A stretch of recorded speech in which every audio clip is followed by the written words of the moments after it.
Hello everyone, இன்றைக்கி நான் குரங்குக்கு தான் சாப்பாடு போடுறேன். நான் சின்ன பிள்ளையாக இருக்கும் போதே எனக்கு விவரம் தெரிஞ்சதுலேருந்தே இவங்கனா வராங்க. எல்லோரும் அவ்வளோ சேட்டை பண்ணுவாங்க.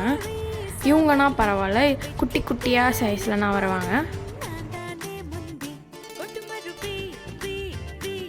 இந்த குரங்கு பார்த்திங்கன்னா ஒரு கண்ணு ஒரு கலர்லையும் இன்னொரு கண்ணு ஒரு கலர்லையும், ஒரு கண்ணு பார்த்திங்கன்னா ப்ளூ கலர், இன்னொரு கண்ணு ப்ரௌன் கலர். பார்க்கவே ரொம்ப அழகாக இருக்குது. இது ரொம்ப ரேர் இந்த மாதிரி குரங்குனா. எல்லா குரங்குமே எங்கள் வீட்டுக்கு வரும், சின்னதுலேருந்து பெருசு வரைக்கும். இது பார்த்திங்கன்னா குட்டி வச்சுட்டு வந்திருக்கு. நான் இந்த குட்டி நான் தொடுவேன், அவங்க அம்மா எதுவுமே பண்ணாது.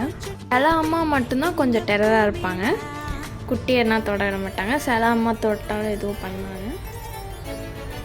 சாப்பிட விட்டு ஜன்னல்லாம் அழுக்கு பண்ணிட்டு போயிடுவாங்க, அப்புறம் திருப்பி துடைக்கணும்.